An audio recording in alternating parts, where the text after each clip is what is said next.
Hello everybody, welcome back to my channel. My name's Nazrin Veronica and today I'm going to be reacting to a Russell Brand video. So the title is Proof that we're heading towards a cashless society. I don't really know much about this.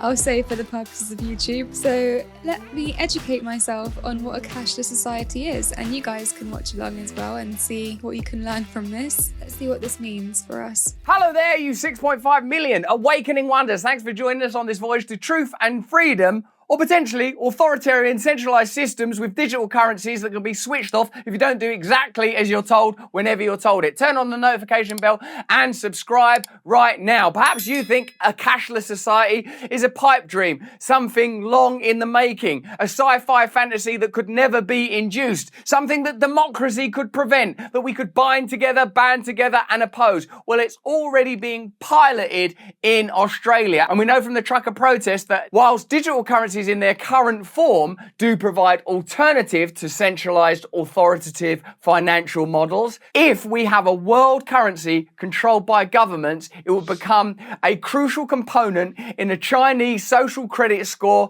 dystopia. Let's have a look at the pilot model that's already being implemented in Australia, and remember how Australia carried on during the pandemic. Well, concerns are growing for senior citizens with more and more banks going cashless. Yes, banks going cashless. Over-the-counter transactions are no longer available at some Commonwealth Bank branches, with cash only available through ATMs.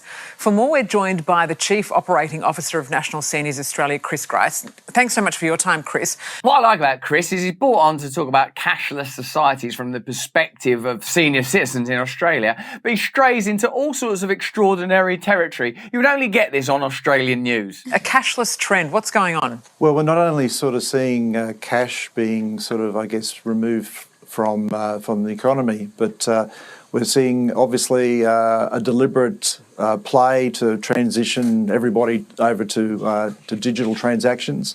2030, they're removing cheques from circulation, so there's a big shift to getting people off cash. And also to get cash, they've got to pay for it as well. We're seeing more and more transaction fees being added onto their accounts if they want to access cash, in particular through ATMs that aren't necessarily provided by the big banks. Does this remind you of the kind of behavioural nudging that took place during the pandemic? They're making it more difficult to get cash, they're charging you to access cash, and they're already eliminating cheques. These things look like incremental changes in order to create more convenience or more security, but it seems that there is an agenda being pursued that generates more profit, but more significantly forecloses on the possibility of transactions without centralised authority having the ability to intervene. Yeah, this is the thing. They do it bit by bit. So they kind of drip feed you. They start off very, very small. You know, oh, it's just a few shops will be cashless. Don't worry, it's not a big problem. They start off very small and then slowly, they build up and ends up being, hypothetically, us being in a social credit system kind of thing where we're completely controlled because all of our finances are digitalized, and then they can control everything if they can control our money, basically. Because without money, we can't buy, not without money, without access to money, we can't buy food, we can't buy bare essentials. So we're pretty fucked. I guess there's a lot of work that needs to happen in terms of educating and informing senior Australians in terms of being able to operate with, you know, using their smartphones and these apps. And there's even risks around that. I mean, the organisation you're talking about that's sort of making this change, they had an outage on their app which basically lasted a day. Presumably what's being described there is a legitimate outage that happened for technical reasons, but the simple fact is that during that 24 hours, no one had access to currency. So in a society where there is no cash, there is no alternative, you could suddenly find yourself with no access to cash, no ability to alternatively transact or trade, and potentially these outages could happen at will, at whim, to individuals or whole sectors of society. Don't you increasingly get the sense these days that ideas are piloted? What happens if you tell tell everybody just to stay in their homes? What happens to everybody if you just deny them access to cash? If you live in a society where crisis, scarcity and denial are advantageous to systems of authority and systems of power, financial systems of power, governmental systems of power,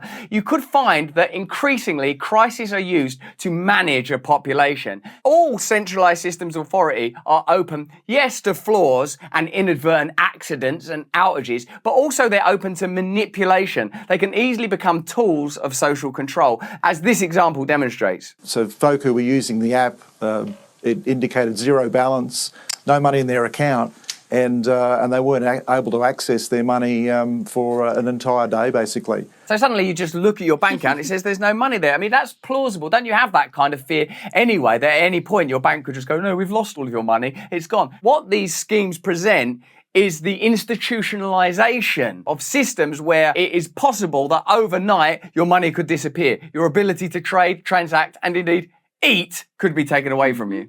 And so that forced people back into the branches and long queues to just get access to what's their money. Post-pandemic, it seems that we're being introduced more and more to situations where we're invited to tolerate more intervention and more control, more crisis.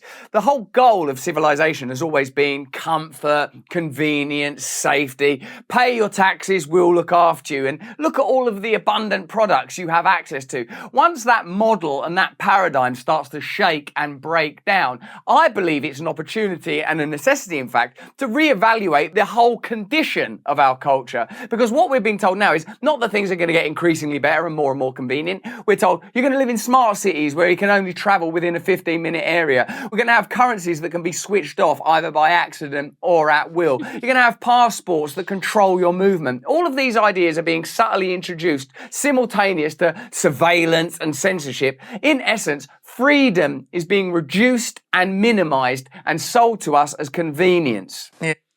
Yeah, it's all happening at the same time, and it's all things that are all linked together, and the people who are completely asleep to it all, they can't see it. They can't see how they're linked. And when I say that they're linked, people are like, well, how? How is a 15-minute city linked with a cashless society? And how is that linked with injections? And how is that linked with, staying in your homes? It's all linked. It's all connected. And people who've been speaking about this for, 40 plus years, like David Icke or Alex Jones, it's all coming out now at the same time, and I can't see that as being as a coincidence. I just can't. That makes less sense to me than it all happening by design. Call me a conspiracy theorist. I don't know.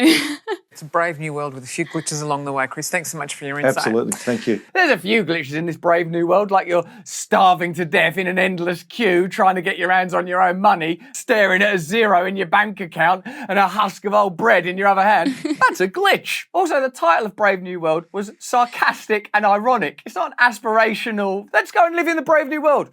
Those people were miserable. They lived in pods. They were imprisoned and they were on a drug that kept them all stupid. Oh. A Commonwealth Bank spokesperson has told Today the Commonwealth Bank has created a very small number of specialist centres in major metropolitan areas which are designed to support personal and business customers with more complex banking needs. Goes on to say all of our specialist centres are in major metropolitan locations and very nearby to full-service franchises. Do you see how they're subtly reframing the concept of what a bank is?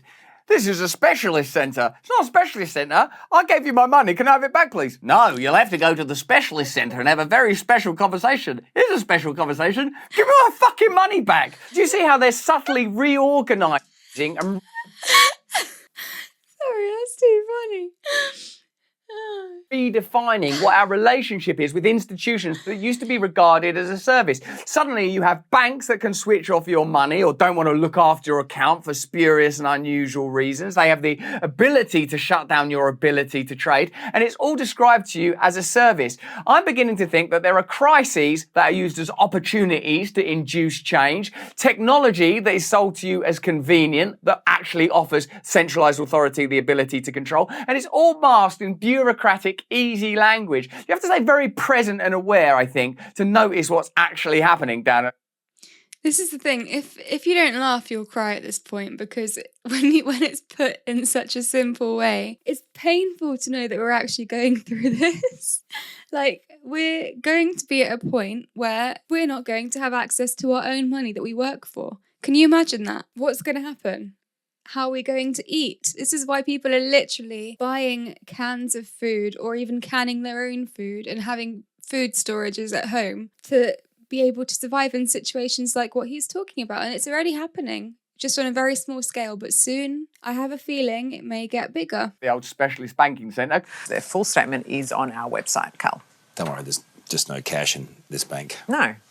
Why does a bank need Is there a cash, glitch in the Carl? matrix or something going on at the moment? No cash in the bank? So. Oh, anyway. I think so. Even the news is starting to recognise that we're living in a warped time where our institutions are shifting, where their priorities are becoming apparent, where their modalities are not making sense, where the stories they're telling us can no longer mask the reality of what's happening. Authority is centralising, and our ability to trade freely, speak freely, interact freely, even move around freely is being slowly inhibited. Always, of course, for some higher cause. As long as you trust these systems, there's nothing to worry about. That's so interesting. They said that on the news.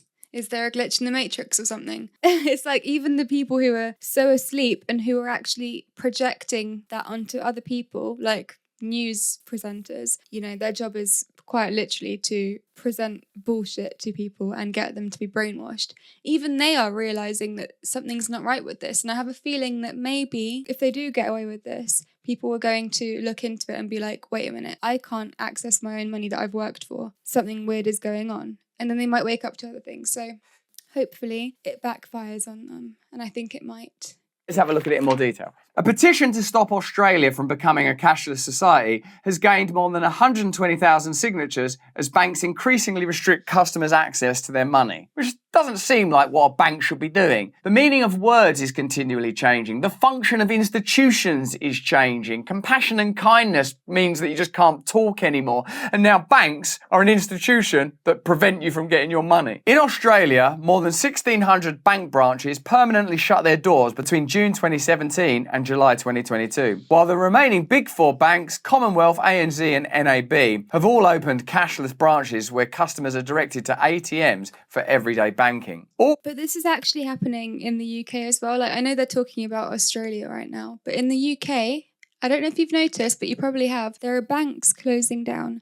There are ATMs closing down. So many, or ATMs saying sorry, out of service. So many places which we used to be able to get our cash from are now closing down or out of service, or they don't have cash. How can you not have cash in a bank? How is that even possible? They literally are there to store our money and there's no cash. You can't take your own cash out that you've literally put in. So people are like, okay, yeah, that's happening in another country. No, it's happening here as well. You just don't realise that you're not paying attention. Now, what this could mean in the future, obviously, if we do turn into a cashless society or a cashless world, it may mean that we can't buy our own food with our own money. I mean, call me crazy, but if people are already having problems with buying food or taking cash out to buy food, then they'll be having bigger problems later on when everyone's trying to get their money at the same time and you can't even get to a bank because the lines are so long and the queues are so long and you can't even reach the bank. Can you imagine how that's going to be? How are you going to get your money then? Another thing, if you speak out too much on certain subjects, they can just freeze your bank account, so you can't even access your money through your card, which is so dangerous. And it happened actually in Canada. If you look into the truckers' protests, they were protesting and it was like people who were driving trucks and they were all in their trucks on the motorway and they were protesting against something, which I won't go into for the purposes of this video, but you can search it up and see what the truckers' protests were actually about. But anyway, the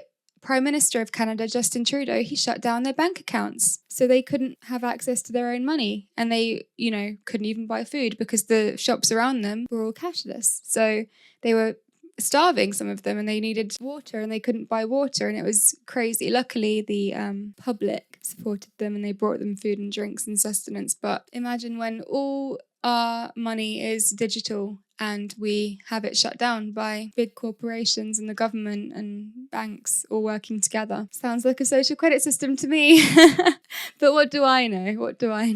Oh man. So let me know what you think in the comments. It's quite a deep subject with lots of different possibilities that could happen. So let me know what you think. If you like this video, please give it a thumbs up and subscribe to my channel for more content like this. And I'll see you in the next video.